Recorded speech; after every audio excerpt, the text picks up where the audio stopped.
നമ്മുടെ ഒരുമിച്ചുള്ള ധ്യാനത്തിനായി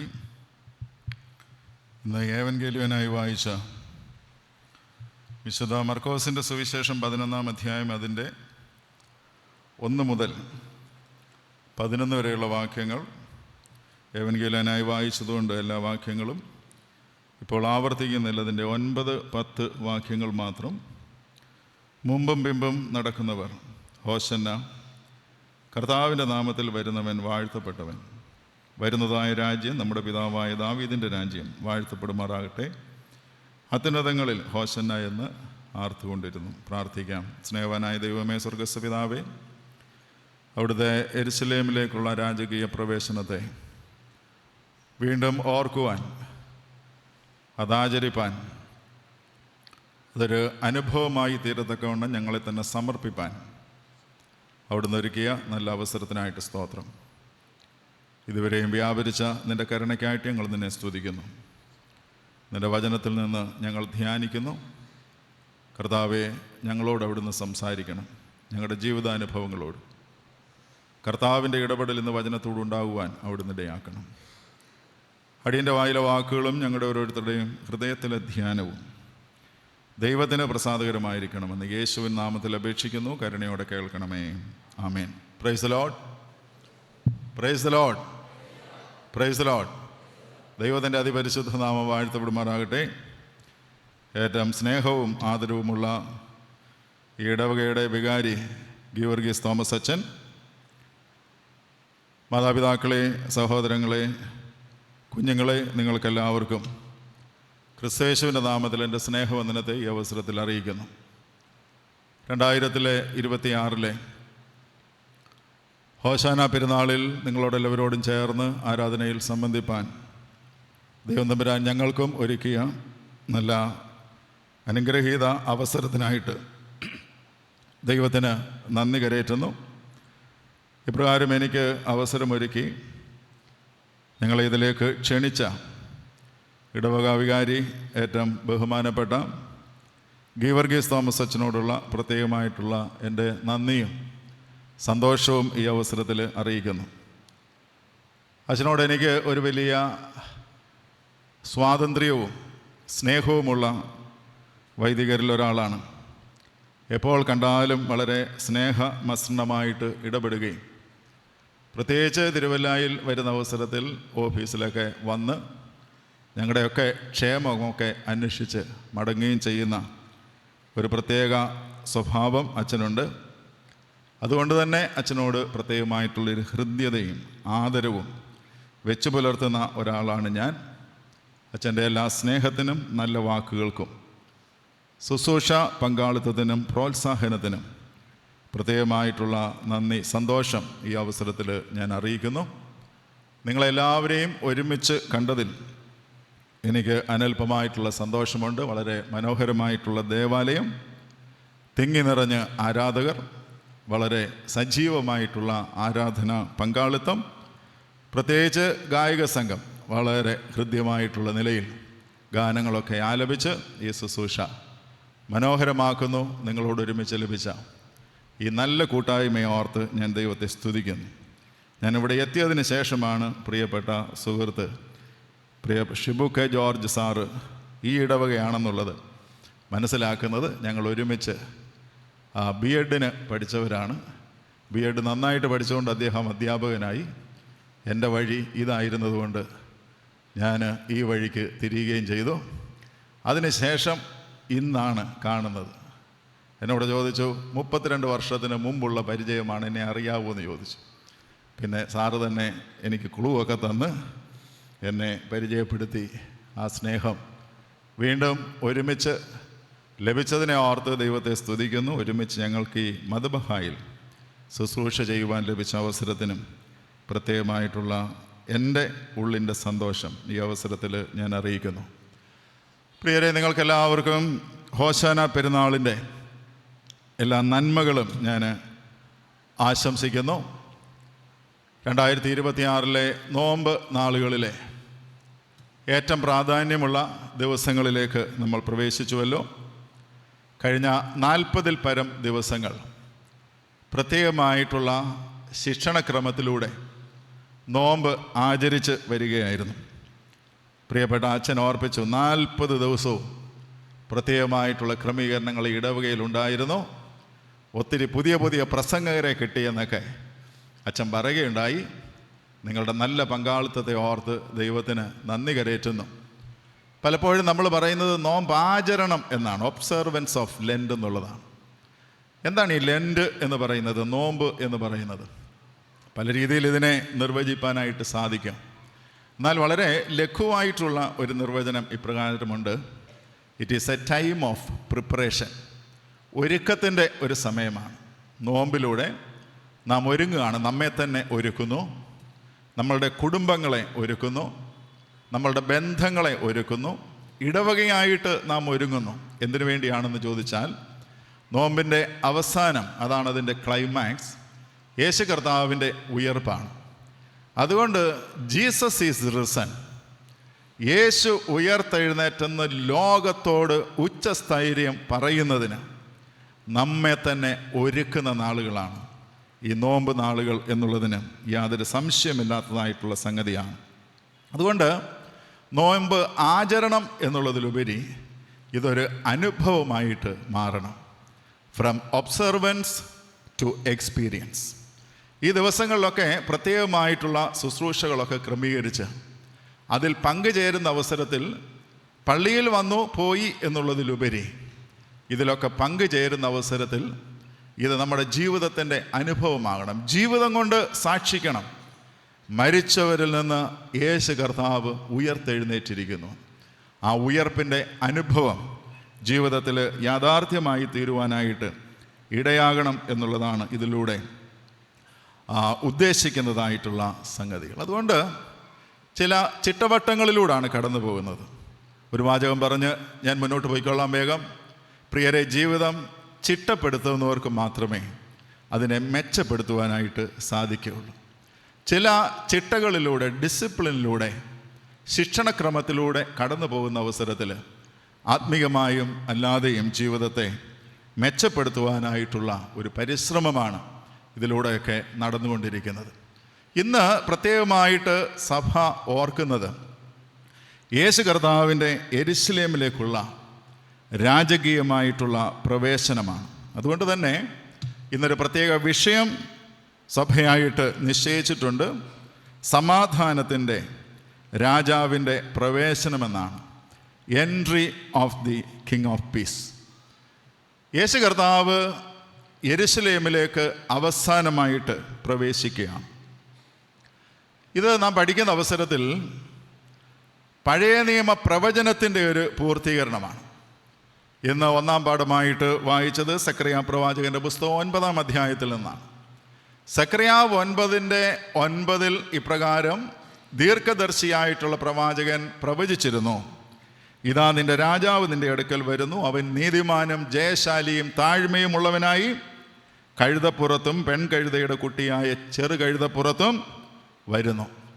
അപ്പോൾ ഇത് പഴയ നിയമത്തിലെ പ്രവചനത്തിൻ്റെ പൂർത്തീകരണമാണ്. മാറി മാറി വന്ന വൈദേശിക ആധിപത്യത്തിൻ്റെ കീഴിൽ ഞെരിഞ്ഞമർന്നതായിട്ടുള്ള ഇസ്രായേൽ ജനം, നമുക്കറിയാം, അസീറിയൻ സാമ്രാജ്യം, ബാബിലോണിയൻ സാമ്രാജ്യം, പേർഷ്യൻ, ഗ്രീക്ക്, റോമൻ, ഇങ്ങനെയുള്ള വിദേശ ആധിപത്യത്തിൻ്റെ കീഴിൽ വല്ലാതെ വീർപ്പുമുട്ടി സ്വാതന്ത്ര്യത്തിനായി പ്രതീക്ഷിച്ചിരുന്ന ജനത്തിൻ്റെ വലിയൊരു വിശ്വാസമായിരുന്നു ഒരു മശിഹ വരും, ഒരു രക്ഷകൻ വരും. ആ രക്ഷകൻ ഞങ്ങളെ എല്ലാവിധമായിട്ടുള്ള അടിമത്വത്തിൽ നിന്നും വിടുവിക്കും എന്നുള്ള വലിയൊരു പ്രതീക്ഷയുണ്ടായിരുന്നു. ഈ പ്രതീക്ഷയുടെ പൂർത്തീകരണമാണ് ഹോശാനയിൽ യേശു കർത്താവിലൂടെ സാധ്യമായിട്ട് തീരുന്നത്. അതുകൊണ്ട് തന്നെ ഈ ജനം ആർത്തു വിളിക്കുന്ന വാക്ക് ഹോശാന എന്നുള്ള വാക്കാണ്. ഹോശാന എന്ന പദത്തിൻ്റെ അർത്ഥം എന്താ? നിങ്ങൾ ഞായറാഴ്ച ഒന്നും മിണ്ടാറില്ലേ? എന്നാൽ ഇന്ന് മിണ്ടാം. ഹോശാന എന്ന വാക്കിൻ്റെ അർത്ഥം ഇപ്പോൾ രക്ഷിക്കാം, സേവ് അസ് നൗ, ഇപ്പോൾ രക്ഷിക്കാം. അവരുടെ സ്വാതന്ത്ര്യത്തിന് വേണ്ടിയുള്ള അഭിവാഞ്ചയുടെ ഒരു വാക്കാണ്. മിക്ക രാഷ്ട്രങ്ങളിലും മിക്ക ദേശങ്ങളിലും സ്വാതന്ത്ര്യത്തിൻ്റെ ധ്വനി ഉയർത്തുന്നതും ദേശീയ ബോധം ഉൾക്കൊള്ളുന്നതുമായിട്ടുള്ള ഇങ്ങനെ ചില വാക്കുകളുണ്ട്. 1947 മുമ്പ് ഇന്ത്യ പാരതന്ത്ര്യത്തിലൂടെ കടന്നുപോയ ബ്രിട്ടീഷ് ആധിപത്യത്തിന് മേൽക്കോയ്മയ്ക്ക് കീഴിൽ ഞെരിഞ്ഞമർന്ന നാളുകളിൽ ഇന്ത്യൻ ജനതയുടെ ദേശീയ ബോധം തൊട്ടുണർത്തുന്ന ഒരു വാക്കായിരുന്നു ക്വിറ്റ് ഇന്ത്യ സമരം എന്ന് പറയുന്നത്.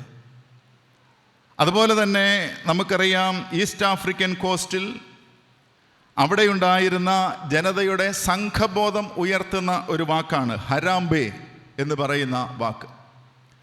അപ്പോൾ ഈ ഹോസാന എന്ന് പറയുന്ന വാക്കിൽ രാഷ്ട്രീയമായി, മതപരമായി, ദേശീയപരമായി വളരെയേറെ അർത്ഥതലങ്ങൾ ഉൾക്കൊള്ളുന്നതായിട്ടുള്ള വാക്കാണ്. പീഡിത സമൂഹം വിടുതൽ കാക്ഷിച്ച് നിലവിളി ഉയർത്തുന്നതായിട്ടുള്ള ഒരു ശബ്ദമായിട്ട് ഇതിനെ കാണുവാനായിട്ട് സാധിക്കും. മറ്റൊരു രീതിയിൽ പറഞ്ഞു കഴിഞ്ഞാൽ വിമോചനത്തിനായിട്ടുള്ള നിലവിളിയാണ് ഹോശാനയിൽ ഉയർന്നു കേൾക്കുന്നതായിട്ടുള്ള സംഗതി.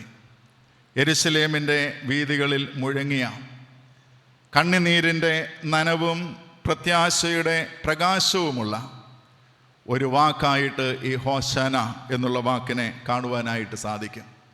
അന്ന് നിലനിന്നിരുന്നതായിട്ടുള്ള സാമ്രാജ്യത്തിനെതിരായി, സാമൂഹ്യമായി തിരസ്കരിക്കപ്പെട്ടവൻ്റെ നിലവിളിയായി, സാമ്പത്തികമായി തകർച്ചയിലായവൻ്റെ നിലവിളിയായി, അഴിമതിയുടെയും അവിശുദ്ധ ബന്ധങ്ങളുടെയും തിക്തഫലങ്ങൾ അനുഭവിക്കുന്ന അനേകരുടെ നിലവിളിയായി ഇതിനെ കാണുവാനായിട്ട് സാധിക്കും. പ്രിയരെ, ഇന്ന് ഞാനും നിങ്ങളും ജീവിക്കുന്നതായിട്ടുള്ള പശ്ചാത്തലം പല കാരണങ്ങളാൽ, നിലവിളികളാൽ മുഖരിതമായിട്ടുള്ള പശ്ചാത്തലമാണ്. നാം ഇപ്രകാരം സ്വസ്ഥമായി, സന്തോഷമായി ആലയത്തിൻ്റെ തണലിലും മറവിലും ഇരുന്ന് ദൈവത്തെ ആരാധിക്കുന്ന അവസരത്തിൽ നിലവിളിയിലൂടെയും കണ്ണുനീരിലൂടെയും കടന്നു പോകുന്ന അനേകരെ നമ്മുടെ പരിസരങ്ങളിൽ, പല ദേശങ്ങളിൽ നമുക്ക് കാണുവാനായിട്ട് സാധിക്കും. രാവിലെ പ്രാർത്ഥനയിലൊക്കെ ഓർത്തതുപോലെ യുദ്ധത്തിൻ്റെ തിക്തഫലങ്ങളിലൂടെ കടന്നു പോകുന്ന അനേകരുണ്ട്. കഴിഞ്ഞ ദിവസം ഗൾഫ് മേഖലയിൽ നിന്ന് വിളിച്ചതായിട്ടുള്ളൊരു സുഹൃത്ത് പറഞ്ഞതായിട്ടുള്ളൊരു വാചകം, താഴെ മഴവെള്ളത്തിൻ്റെ പ്രയാസവും തലയ്ക്ക് മുകളിൽ സൈറൺ മുഴങ്ങുന്ന മിസൈലിൻ്റെ ശബ്ദവുമൊക്കെ കേട്ട് ഭീതിയിലാണച്ചോ ഞങ്ങൾ കഴിയുന്നത്. പ്രിയരെ, മുറിവേറ്റ അനേകരുണ്ട്. പൊടുന്നനവേ പ്രിയപ്പെട്ടവരുടെ ജീവൻ പൊലിഞ്ഞത് മൂലം സങ്കടക്കടലിൽ, സങ്കടക്കയത്തിൽ കഴിയുന്നവരുണ്ട്. മനുഷ്യത്വരഹിതമായിട്ടുള്ള ശക്തികൾ പ്രബലപ്പെടുമ്പോൾ, അധിനിവേശം അനേകരെ കീഴ്പ്പെടുത്തുമ്പോൾ, പലായനത്തിൽ അനേകരായിത്തീരുമ്പോൾ, അപ്രതീക്ഷിതമായി ജോലി നഷ്ടപ്പെട്ട് വരുമാനം നിലയ്ക്കുമ്പോൾ, ജോലി സ്ഥലത്തേക്ക് മടങ്ങിപ്പോകുവാൻ സാധിക്കാതെ യാത്ര മുടങ്ങി അനേകർ ഭാരപ്പെടുമ്പോൾ, ഇന്ന് രാവിലെ ഓർത്തതുപോലെ ഇന്ധന ക്ഷാമം മൂലം ഭക്ഷ്യപ്രതിസന്ധി ശക്തിപ്പെടുമ്പോൾ, what is the relevance of hosanna? കേവലം പള്ളിയിൽ വന്ന് ഹോശാനയുടെ കുർബാന കൊണ്ട് മടങ്ങുന്നതിലല്ല ഈ ദിവസം അർത്ഥവത്തായിട്ട് തീരുന്നത്. ജാതിയുടെയും മതത്തിൻ്റെയും പേരിൽ വേട്ടയാടപ്പെടുന്നവർ, ക്യാമ്പസുകളിലും കലാലയങ്ങളിലും സഹപാഠികളാൽ പീഡിപ്പിക്കപ്പെടുന്നത് കൊണ്ട് നിലവിളിക്കുന്നവരുണ്ട്.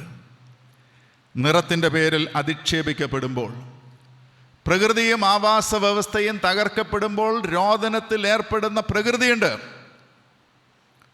ഹോശാന നിലവിളിയുടെ ശബ്ദമാണെങ്കിൽ ഇന്നും നിലവിളി ഉണരുന്നതായിട്ടുള്ള സാഹചര്യമുണ്ട്. ആ ജനങ്ങളുടെ പ്രതീക്ഷ കർത്താവിൻ്റെ നാമത്തിൽ വരുന്ന ഒരു മശിഹ ഉണ്ടെന്നുള്ളതായിരുന്നു. കർത്താവിൻ്റെ നാമത്തിൽ വരുന്ന മശിഹ. ഇന്ന് എവിടെയാണ് ലോകത്തിന് പ്രതീക്ഷ? എവിടെയാണ് നിലവിളിക്കുന്നവൻ്റെ ആശയും അത്താണിയും കണ്ടെത്തുവാനായിട്ട് സാധിക്കുന്നത്? മശിഹായെക്കുറിച്ചുള്ള ചില സങ്കല്പങ്ങൾ ഈ വേദഭാഗം നമ്മുടെ മുമ്പിൽ വെക്കുന്നുണ്ട്. ഇന്ന് പ്രത്യേക ചിന്താവിഷയമായിട്ടുള്ളത് സമാധാനത്തിൻ്റെ രാജാവായിട്ടാണ് ഈ മശിഹ വരുന്നത്. Jesus was a different king. വ്യത്യസ്തതയുള്ള ഒരു രാജാവായിരുന്നു. ഇസ്രായേൽ ജനതയുടെ പ്രതീക്ഷയ്ക്കനുസരിച്ചുള്ള ഒരു രാജാവല്ല. He was a different king. വ്യത്യസ്തതയുള്ള ഒരു നേതാവായിട്ട് യെരുശലേമിലേക്ക് പ്രവേശിക്കുകയാണ്. നിലവിലുണ്ടായിരുന്ന പ്രതിസന്ധികളിൽ 3 മാനങ്ങൾ ഈ വേദഭാഗം ഈ യെരുശലേം പ്രവേശനത്തിലൂടെ നമ്മുടെ മുമ്പിൽ വെക്കുന്നുണ്ട്. ഞാനും നിങ്ങളും കടന്നു പോകുന്ന ജീവിത സാഹചര്യങ്ങളിൽ, നമ്മുടെ പരിസരങ്ങളിൽ യേശു കർത്താവ് നൽകുന്നതായിട്ടുള്ള മെശിഹാത്വത്തിൻ്റെ 3 പ്രത്യേകതകളാണ് ഞാനിന്ന് ധ്യാനിപ്പാനായിട്ട് ആഗ്രഹിക്കുന്നത്. ഈ യാത്ര ഒരു പുത്തൻ അർത്ഥതലത്തിൻ്റെ യാത്രയാണ്. യേശു കർത്താവ് ജനങ്ങളുടെ പ്രതീക്ഷയ്ക്കനുസരിച്ചുള്ള ഒരു പ്രവേശനമല്ല നടത്തുന്നത്. ജനങ്ങൾ പ്രതീക്ഷിച്ചിരുന്നത് ചമ്മട്ടിയും ചെങ്കോലും കയ്യിലെടുത്ത് അധികാരം പിടിച്ചടക്കുന്ന പ്രതാപശാലിയായിട്ടുള്ള ഒരു രാജാവിനെയാണ് പ്രതീക്ഷിച്ചിരുന്നത്. എന്നാൽ യേശു കർത്താവ് ഈ വേദഭാഗത്തിലൂടെ he redefined the concept of power. ശക്തിയെക്കുറിച്ച്, അധികാരത്തെക്കുറിച്ച് ഒരു പുത്തൻ പാഠം, ഒരു പുനർനിർവചനം ഈ ഭാഗത്ത് യേശു കർത്താവ് നൽകുകയാണ്. യുദ്ധമുറകളിലൂടെ, അഭ്യാസത്തിലൂടെ അധികാരം കൈയാളുകയല്ല, ശത്രുവിനെ തോൽപ്പിച്ച് ഭൗതികമായിട്ടുള്ള ലോകരാഷ്ട്രം കെട്ടിപ്പണിയുകയല്ല, അങ്ങനെയുള്ള പ്രബലനായിട്ടുള്ള ഒരു രാജാവിനെയല്ല. യേശു പറയുന്നു, താഴ്മയുടെയും വിനയത്തിൻ്റെയും സ്നേഹത്തിൻ്റെയും സമാധാനത്തിൻ്റെയും രാജാവായിട്ടാണ് യേശു കർത്താവ് ഇവിടേക്ക് പ്രവേശനം ചെയ്യുന്നത്. എങ്ങനെയാണ് രക്ഷകനാകേണ്ടത്? രക്ഷകനാകേണ്ടത് ശക്തി പ്രകടനങ്ങളിലൂടെയല്ല. യേശുവിൻ്റെ മാനം വ്യത്യസ്തതയുടെ മാനമായിരുന്നു. മൃഗമാക്കിയത് കുതിരയെയല്ല, കഴുതയെയാണ് മൃഗം ആക്കുന്നത്. കഴുതയെ സംബന്ധിച്ച് പറഞ്ഞാൽ വേഗത കുറഞ്ഞ മൃഗമാണ്. കുതിരശക്തിയുടെ ഹോഴ്സ് പവറിൻ്റെ അളവിലല്ല യേശുവിൻ്റെ സഞ്ചാരം. വേഗത കുറഞ്ഞ ഒരു മൃഗത്തെയാണ് കർത്താവ് തിരഞ്ഞെടുക്കുന്നത്. ഏത് സാധാരണക്കാരൻ്റെയും ദൂരതാളത്തിന് ഇണങ്ങിയ ഒരു വേഗതയാണ് കർത്താവ് ഇവിടെ സ്വീകരിക്കുന്നതായിട്ടുള്ള സംഗതി. ഏത് സാധാരണക്കാരനും ഓടിയെത്താവുന്ന വേഗതയും ഏത് മനുഷ്യൻ്റെയും നിലവിളി കേൾക്കാവുന്ന ഉയരവുമാണ് കർത്താവ് സ്വീകരിക്കുന്നത്. കുതിരയുടെ ഉയരം എന്ന് പറയുന്നത് കഴുതയുടെ ഉയരത്തേക്കാൾ വളരെ വലുതാണ്. സൈന്യങ്ങളില്ല, സന്നാഹങ്ങളില്ല, കയ്യിൽ കുരുത്തോല ഏന്തിയതായിട്ടുള്ള കുഞ്ഞുങ്ങളെയാണ് ഇവിടെ കാണുവാനായിട്ട് സാധിക്കുന്നത്. മറ്റൊരു രീതിയിൽ പറഞ്ഞാൽ അമാനുഷികമായ യാതൊരു ശക്തി പ്രകടനങ്ങളും കൂടാതെ യേശു കർത്താവ് വ്യത്യസ്തതയുള്ള ഒരു മശിഹായായിട്ട് പ്രവേശിക്കുകയാണ്. ഇപ്പോൾ നമ്മളുടെ ജംഗ്ഷനുകളിലെല്ലാം റോഡ് ഷോയുടെ കാലമാണ്, റോഡ് ഷോ. പ്രത്യേകിച്ച് ഒരു പൊതു തിരഞ്ഞെടുപ്പൊക്കെ അടുത്ത് വരുന്നുണ്ട്. നെടുകയും കുറുകയും റോഡ് ഷോയൊക്കെ നടത്തുന്നതായിട്ടുള്ള കാലമാണ്. റാലികളും പദയാത്രകളുമൊക്കെ നമുക്ക് കാണാം. എന്തിനു വേണ്ടിയാണ് ഈ റോഡ് ഷോ? അധികാര ശ്രേണിയിൽ സ്ഥിരപ്രതിഷ്ഠ നേടുന്നതിന് വേണ്ടി, പോപ്പുലാരിറ്റി വർദ്ധിപ്പിക്കുന്നതിന് വേണ്ടി, അണികളിൽ ആവേശം സൃഷ്ടിക്കുന്നതിന് വേണ്ടി, പൊതു ഇടങ്ങളിൽ ഭയവും വിദ്വേഷവും ഉണ്ടാക്കുന്നതിന് വേണ്ടി, അല്ലെങ്കിൽ അംഗബലം, നമ്പറൊക്കെ കാണിക്കുന്നതിന് വേണ്ടിയാണ്. പ്രിയരെ, ഹോശാന ഒരു റോഡ് ഷോ അല്ല. യേശു കർത്താവ് നടത്തുന്ന റോഡ് ഷോ അല്ല. ദരിദ്രനോട് പക്ഷം ചേരുന്ന, വിശക്കുന്നവന് അന്നം നൽകുന്ന, അധ്വാനിക്കുന്നവന് ആശ്വാസം പകരുന്ന, പാപികളുടെ കൂട്ടുകാരനായ ക്രിസ്തുവിനെയാണ് കാണുവാനായിട്ട് സാധിക്കുന്നത്. യേശു ക്രിസ്തു തൻ്റെ ശക്തിയും അധികാരവും വെളിപ്പെടുത്തുന്നത് ഇറ്റ് ഈസ് ത്രൂ ലവ്, സ്നേഹത്തിലൂടെയാണ്. സ്നേഹത്തിൻ്റെ ആധികാരികതയാണ് ഇന്ന് ലോകം നമ്മിൽ നിന്ന് പ്രതീക്ഷിക്കുന്നത്. നമുക്ക് പല രീതിയിൽ ഇന്ന് അധികാരങ്ങളൊക്കെ ഉള്ളവരാണ്. ചെറിയ ചെറിയ ആധികാരികത നമ്മളെല്ലാവരും പേറുന്നുണ്ട്. ഭാര്യാഭർത്തൃബന്ധത്തിൽ ഒരു ആധികാരികതയുണ്ട്. മാതാപിതാക്കൾ മക്കൾ ബന്ധങ്ങളിൽ ഒരു ആധികാരികതയുണ്ട്. പട്ടക്കാരും ജനങ്ങളും തമ്മിലുള്ള ബന്ധത്തിൽ ഒരാധികാരികതയുണ്ട്. അധ്യാപകരും വിദ്യാർത്ഥികളും തമ്മിലുള്ള ബന്ധത്തിൽ ഒരാധികാരികതയുണ്ട്. ഹോശാന ചോദിക്കുന്ന ചോദ്യം ഇതാണ്: how do you exercise your power and authority? നിന്റെ അധികാരവും ആധികാരികതയും എങ്ങനെയാണ് ഞാനും നിങ്ങളുമൊക്കെ വിനിയോഗിക്കാനായിട്ട് ശ്രമിക്കുന്നത്?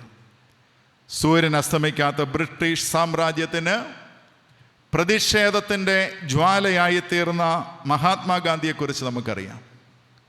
രാഷ്ട്രപിതാവായിട്ട് അദ്ദേഹം ഉയർത്തപ്പെടുകയാണ്. ഇന്ത്യൻ ജനതയുടെ മേൽ ഒരാധികാരികതയുള്ള മനുഷ്യനായിരുന്നു മഹാത്മജി. എങ്ങനെയാണ് ആ ആധികാരികത ഉണ്ടായത്? ചമ്മട്ടിയും ചെങ്കോലും കയ്യിലെടുത്ത് അധികാരം സ്ഥാപിച്ചതിൻ്റെ പേരിലല്ല. തോക്കും പീരങ്കിയും അദ്ദേഹത്തിനില്ലായിരുന്നു. മിലിറ്ററി പവർ ഒന്നും എൻഫോഴ്സ് ചെയ്തില്ല. EDA ഒന്നും ഇറക്കിയിരുന്നില്ല. ആയുധങ്ങളില്ലായിരുന്നു. അന്വേഷണ ഏജൻസികളില്ലായിരുന്നു. ആരെയും തുറങ്കലിൽ അടച്ചില്ല. ഒന്നും തന്നെ ഫ്രീസ് ചെയ്തില്ല, മരവിപ്പിച്ചില്ല. Still he had an authority. എന്നിരുന്നാലും ഒരു ജനതയുടെ മേൽ ആധികാരികതയുള്ള മനുഷ്യനായിരുന്നു. പ്രിയരെ, ഞാനും നിങ്ങളുമൊക്കെ ഇന്ന് കണ്ണുരുട്ടിയും കൈവീശിയും മറ്റുള്ളവൻ്റെ മേൽ അധികാരം സ്ഥാപിക്കാൻ ശ്രമിക്കുമ്പോൾ യേശു പറയുന്നു, എൻ്റെ വഴി സ്നേഹത്തിൻ്റെയും വിനയത്തിൻ്റെയും താഴ്മയുടെയും സമാധാനത്തിൻ്റെയും വഴിയാണ്. ഇന്നിൻ്റെ പ്രശ്നങ്ങളിൽ യേശുവിൻ്റെ ഒരു വലിയ വ്യത്യസ്തത നമ്മുടെ ജീവിതത്തിൽ നിലനിർത്താനായിട്ട് ഇടയായി തീരേണ്ടത് ആവശ്യമായിരിക്കുന്ന സംഗതിയാണ്. മദർ തെരേസയ്ക്ക് ഒരു ആധികാരികതയുണ്ടായിരുന്നു. സെയിൻറ്റ് ഓഫ് ഗട്ടേഴ്സ് എന്നറിയപ്പെടുന്ന ആ വനിതയെ ലോകം ആദരിക്കുന്നുണ്ട്. അമ്മയായിട്ട് ആദരിക്കുകയാണ്. എങ്ങനെയാണ്? Power through love and sacrifice. സ്നേഹത്തിലൂടെയും ശുശ്രൂഷയിലൂടെയും ത്യാഗത്തിലൂടെയും ലോകത്തിൻ്റെ അമ്മയായി മാറുവാൻ ഒരു വനിതയ്ക്ക് സാധിക്കുന്നുണ്ട്. ഇന്ന് പകരത്തിന് പകരം വീട്ടാനും പടവെട്ടാനും വെട്ടിപ്പിടിക്കാനും യുദ്ധക്കൊതിയന്മാരായി രാഷ്ട്രങ്ങൾ മാറുമ്പോൾ, രാഷ്ട്രങ്ങളിൽ മാത്രമല്ല നമ്മുടെയൊക്കെ കൂട്ടായ്മകളിലൊക്കെ ഉണ്ട് പ്രിയരെ ഈ പവറിൻ്റെ ഈ പ്രശ്നം. നമ്മുടെ കുടുംബങ്ങളിലുണ്ട്. ഒരു കൂരയ്ക്ക് കീഴിൽ ഈ ഒരു പ്രശ്നമുണ്ട്. നമ്മുടെ ചെറിയ ചെറിയ ബന്ധങ്ങളിൽ പോലും വല്ലാതെ ഈ അധികാരത്തിൻ്റെ പ്രതിസന്ധികൾ വർദ്ധിക്കുന്ന ഒരു ലോകമാണ്. എവിടെ സമാധാനം, എവിടെ ശാന്തി? യേശു കർത്താവ് പറയുന്നു, സ്നേഹത്തിൻ്റെയും സഹനത്തിൻ്റെയും താഴ്മയുടെയും സമാധാനത്തിൻ്റെയും മാർഗത്തിൽ മാത്രമേ ലോകത്തിന് ശാന്തി കൈവരിപ്പാനായിട്ട് സാധിക്കുകയുള്ളൂ. അതുകൊണ്ട് യേശുവിൻ്റെ ഹോശാന ഒരു ബദൽ ദർശനം നമ്മുടെ മുമ്പിൽ വെക്കുകയാണ്. യേശുവിനെ സംബന്ധിച്ച് അധികാരത്തിന് പുതിയൊരു പാഠഭേദം യേശു കർത്താവ് നൽകുന്നു. 2, ആരാധനയെ സംബന്ധിച്ചൊരു പുതിയ സങ്കല്പം ഈ ഹോശാനയിൽ യേശു നമുക്ക് കാണിച്ചു തരികയാണ്. ഈ ഹോശാനയുടെ അവിടുത്തെ ചിത്രീകരണം നാം പഠിക്കുന്നതായിട്ടുള്ള അവസരത്തിൽ ശരിയായിട്ടുള്ള ആരാധനയുടെ ആവിഷ്കാരമാണ് ഹോശാനയിൽ സാധ്യമാകുന്നത്. എന്താണ് ആരാധന എന്ന് പറയുന്നത്? നമ്മൾ പറയാറുണ്ട്, ആരാധന അല്ലെങ്കിൽ worship, it is an act of offering our very best for God. ദൈവത്തിന് ഏറ്റവും നല്ലതിനെ നൽകുന്നതാണ് ശരിയായിട്ടുള്ള ആരാധന. ഈ വേദഭാഗം നാം പഠിക്കുന്ന അവസരത്തിൽ അവിടെ കുരുത്തോലകൾ അർപ്പിക്കുന്നതായിട്ട് മനസ്സിലാക്കുവാനായിട്ട് സാധിക്കുന്നു. നമുക്കറിയാം, കുരുത്തോല എന്ന് പറയുന്നത് ഒരു മരത്തിൻ്റെ ഇളം ചില്ല എന്നൊക്കെ ഇവിടെ രേഖപ്പെടുത്തിയിട്ടുണ്ട്. വളരെ ടെൻഡറായിട്ടുള്ള വെരി ന്യൂ ബ്രാൻഡ് എന്ന് വേണമെങ്കിൽ അതിനെ വിശേഷിപ്പിക്കാനായിട്ട് സാധിക്കും. നമുക്കറിയാം, ഈ കാർഷിക മേഖലയിലൊക്കെ ഇടപെടുന്നവർക്ക് മനസ്സിലാകും, ഓല വെട്ടുന്ന അവസരത്തിൽ പുറംമടൽ വെട്ടുന്നതിനേക്കാൾ പ്രയാസമാണ് എന്തെടുക്കുന്നത്. മടലെന്നൊക്കെ പറഞ്ഞിട്ട് നിങ്ങൾക്ക് ഒരു പിടിയില്ലെന്ന് തോന്നുന്നു. നിളമ്പൽ തെങ്ങും മടലും ഒന്നുമില്ലേ? ഏതെടുക്കുന്നതാ എളുപ്പം? പുറംമടലാണോ ടെൻഡർ ലീവ്സ് കുരുത്തോല എടുക്കുന്നതാണോ? പോട്ടെ, നിങ്ങൾക്ക് അറിയത്തില്ല, ഞാൻ പറയാം. കുരുത്തോല എടുക്കുന്നതാ പ്രയാസം, ടെൻഡർ ലീവ്സ് എടുക്കുന്നത് പ്രയാസമാണ്, പുറംമടൽ എളുപ്പം വെട്ടാൻ സാധിക്കും. ഈ ജനങ്ങൾ പുറംമടലല്ല ഇട്ടുകൊടുക്കുന്നത്, അവരിട്ടുകൊടുക്കുന്നത് കുരുത്തോല, ഏറ്റവും ബ്രാൻഡ് ന്യൂ ലീവ്സാണ് അർപ്പിക്കുന്നത്. What is worship? Give your best. ഏറ്റവും നല്ലതിനെ തമ്പുരാന് കൊടുക്കുന്നതിൻ്റെ പേരാ ആരാധന. തന്നെയുമല്ല, ഇവിടെ ഒരു വാഹനം മൃഗത്തെക്കുറിച്ച് പറയുന്നുണ്ട്. അവിടെ പറയുന്നു, ആരും ഒരിക്കലും കയറിയിട്ടില്ലാത്ത കഴുതയെക്കുറിച്ചാണ് പറയുന്നത്. കർത്താവിന് വേണ്ടി മാത്രം ഒരുക്കപ്പെട്ട ഒന്നിനെക്കുറിച്ചാണ് കേട്ടോ. ലോകത്തിലെ ഏറ്റവും വിശിഷ്ടമായ വ്യക്തിയെ വഹിപ്പാൻ തക്കവണ്ണം ഈ കഴുതയുടെ ഉടമസ്ഥൻ പ്രത്യേകമായി തയ്യാറാക്കുന്ന ഒരു വാഹന മൃഗം. Give your best. പള്ളി വന്ന് 2 മണിക്കൂർ ചെലവഴിച്ചിട്ട് പോകുന്നതൊന്നും അല്ല പ്രിയരെ ഹോശാനയുടെ പുണ്യം. ഉള്ളുകൊണ്ടും ഉള്ളിലിരിപ്പ് കൊണ്ടും ഏറ്റവും നല്ലതിനെ ദൈവത്തിന് അർപ്പിക്കുന്നതാണ് വർഷിപ്പ് അല്ലെങ്കിൽ ആരാധന എന്ന് പറയുന്നത്. ഹിന്ദു യാഗം യജ്ഞമൊക്കെ നടത്തുന്ന അവസരത്തിൽ പൂജ നടത്തുന്നവർ പ്രാർത്ഥിക്കുന്ന പ്രാർത്ഥനയിൽ എന്തെങ്കിലും ഒന്ന് അർപ്പിച്ചിട്ട് പറയാറുണ്ട്, ഇദം ന മമ, ഇദം ന മമ. ഈ ഇടുന്ന പുഷ്പങ്ങൾ എൻ്റേതല്ല, ഞാൻ അർച്ചനയായി അർപ്പിക്കുന്ന എന്തുമാകട്ടെ, ഇദം ന മമ. അതിൻ്റെ അർത്ഥം ഇതെൻ്റേതല്ല, ദിസ് ഈസ് നോട്ട് മൈൻ. ഈശ്വര, ഞാൻ അർപ്പിക്കുന്ന ഇതൊന്നും ആരുടേതല്ല, എൻ്റേതല്ല, എല്ലാം നിൻ്റേത്. പള്ളിയിലിരിക്കുന്നവൻ്റെ ബോധം അതായിരിക്കണം കേട്ടോ. പത്രാസ് കാണിക്കുന്നിടമല്ല പള്ളി. ആഡംബരവും ഡംഭും കാണിക്കേണ്ടതല്ല വാക്കുകൊണ്ടോ നമ്മളുടെ ഒരു ജസ്റ്റർ കൊണ്ടോ. തമ്പുരാൻ്റെ മുമ്പിലിരിക്കുമ്പം, തമ്പുരാനെ ഇതൊന്നും എൻ്റേതല്ല. ഈ അർപ്പിക്കുന്ന കരങ്ങൾ പോലും, ഇതിൻ്റെ പിന്നിലെ പ്രാർത്ഥന പോലും, ഇതിൻ്റെ പിന്നിലെ അർപ്പണം പോലും, ഇറ്റ് ഈസ് ഫ്രം യു. തീരുമാനം പോലും നിൻ്റേത്. ഏറ്റവും നല്ലതിനെ നൽകുന്നതാണ് ആരാധന. ഗുരുവിൻ്റെ ആവശ്യത്തിന് മുൻഗണന കൊടുക്കുന്നതായിട്ടുള്ള ജനം.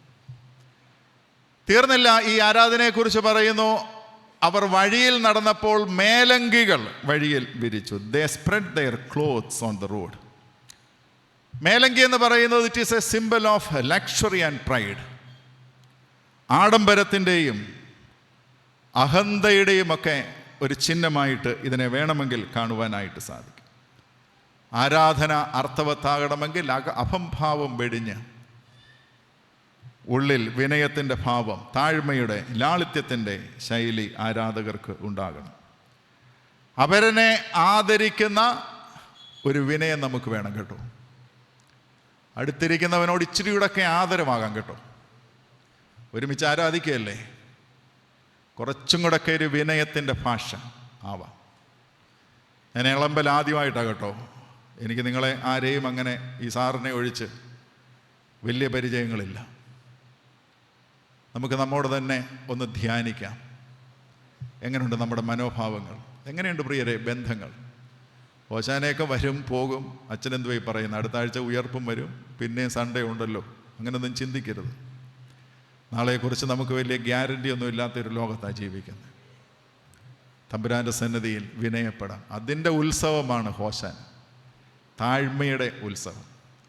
നമ്മെ തന്നെ ദൈവസന്നിധിയിലും മറ്റുള്ളവരുമായിട്ടുള്ള ബന്ധങ്ങളിലും എളിമപ്പെടുത്തേണ്ടതായിട്ടുള്ള ഉത്സവത്തിൻ്റെ പേരാണ് ഹോശാന എന്ന് പറയുന്നത്. അപ്പോൾ ഒന്ന് ഞാൻ പറഞ്ഞു, അധികാരത്തെ സംബന്ധിച്ച്, ആധികാരികതയെ സംബന്ധിച്ചുള്ള ഒരു പാഠഭേദമാണ് ഹോശാന. 2 ഞാൻ പറഞ്ഞു, ആരാധനയെ സംബന്ധിച്ചുള്ള ഒരു പാഠഭേദമാണ്, പുത്തൻ നിർവചനമാണ് ഹോശാന. ഒരു കാര്യം കൂടി പറഞ്ഞ് ഞാൻ എൻ്റെ വാക്കുകളെ അവസാനിപ്പിക്കാം. ഈ വേദഭാഗം ഇത് ആലയത്തെ സംബന്ധിച്ചും ആത്മീയതയെ സംബന്ധിച്ചുമുള്ള ഒരു പാഠഭേദം കൂടിയാണ്.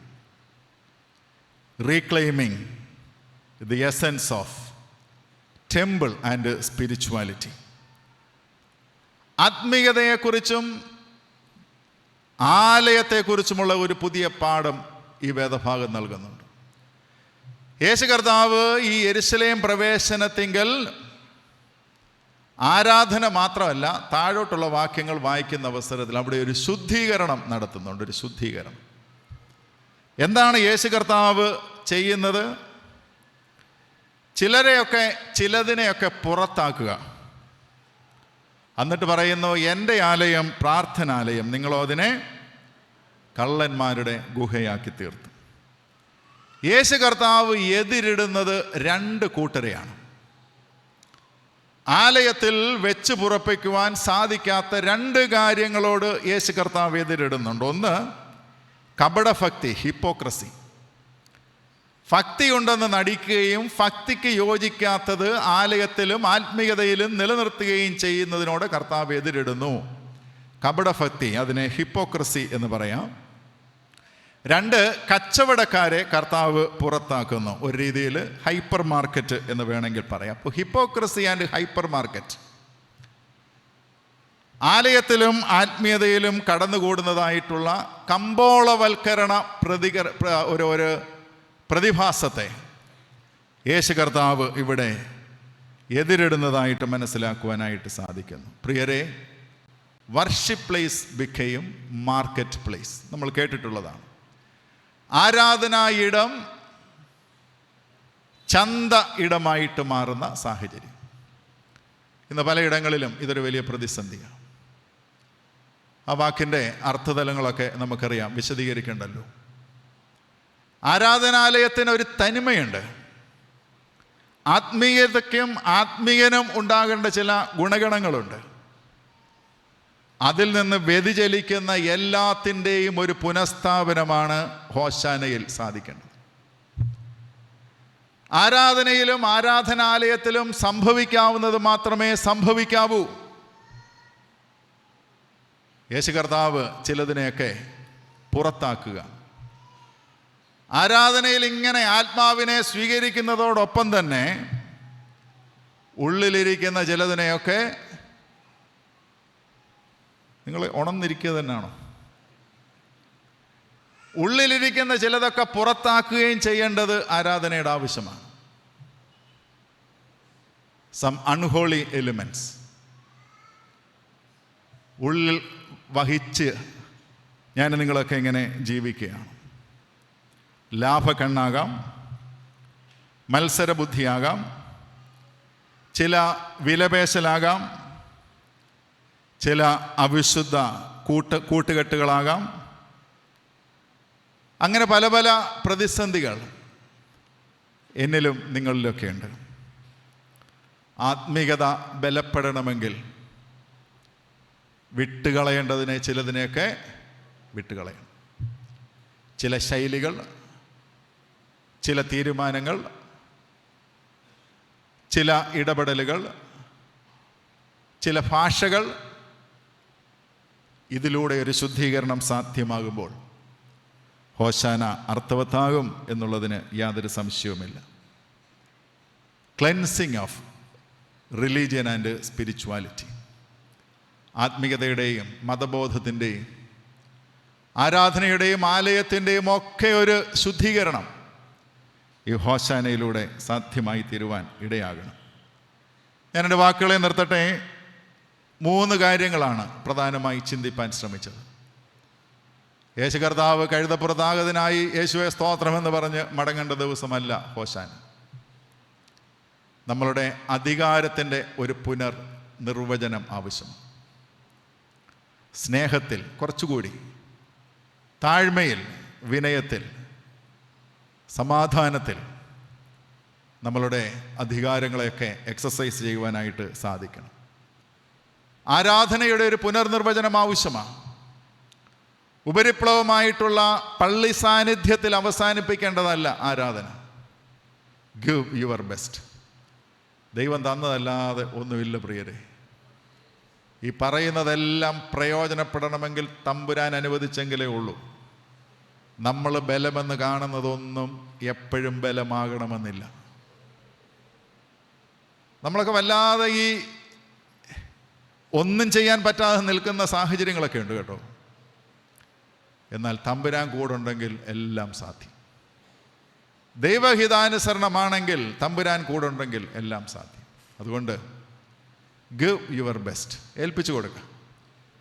തമ്പുരാനെ, ഞാൻ കരുതിയതൊന്നുമല്ല എനിക്ക് ആവശ്യം, എനിക്ക് നിന്നെ ആവശ്യം, നീ മതി. ആ ദൈവത്തിൻ്റെ കരങ്ങളിലേക്ക് കലവറ കൂടാതെ ഏൽപ്പിക്കുന്ന ആരാധനയുടെ അനുഭവമാണ് ഹോശാന നമ്മുടെ മുമ്പിൽ വെക്കുന്നത്. 3, ആലയവും ആത്മീയതയും. അഭിലഷണീയമല്ലാത്ത, ഗുണകരമല്ലാത്ത, നന്മയെ വർദ്ധിപ്പിക്കാത്ത, എല്ലാറ്റിനോടും പുറത്താക്കേണ്ട, വിട പറയേണ്ടതാണ് ഹോശാന. അതുകൊണ്ട് നമ്മെ തന്നെ ദൈവത്തിൻ്റെ കരങ്ങളിലേക്ക് ഏൽപ്പിക്കാൻ. കർത്താവേ, സ്നേഹത്തിൽ അടിസ്ഥാനപ്പെട്ട ആധികാരികതയും കമ്പോളവൽക്കരിക്കപ്പെടാത്ത ആധ്യാത്മികതയും നല്ലതിനെ, വിലയുള്ളതിനെ തന്നെ തമ്പുരാന് നൽകുന്ന ആരാധനയും ഞങ്ങളിൽ ഉണ്ടാകുവാൻ ഈ നോമ്പാചരണവും നോമ്പനുഭവങ്ങളും ഈ ഹോശാന പെരുന്നാളിൻ്റെ പ്രത്യേക ശുശ്രൂഷകളും മുഖാന്തരമാക്കണമേ. നമുക്ക് ദൈവത്തോട് പ്രാർത്ഥിക്കാം. നമ്മെ തന്നെ ദൈവകരങ്ങളിലേക്ക് സമർപ്പിക്കാം. പ്രാർത്ഥനയ്ക്കായിട്ട് തലകളെ വണക്കാം.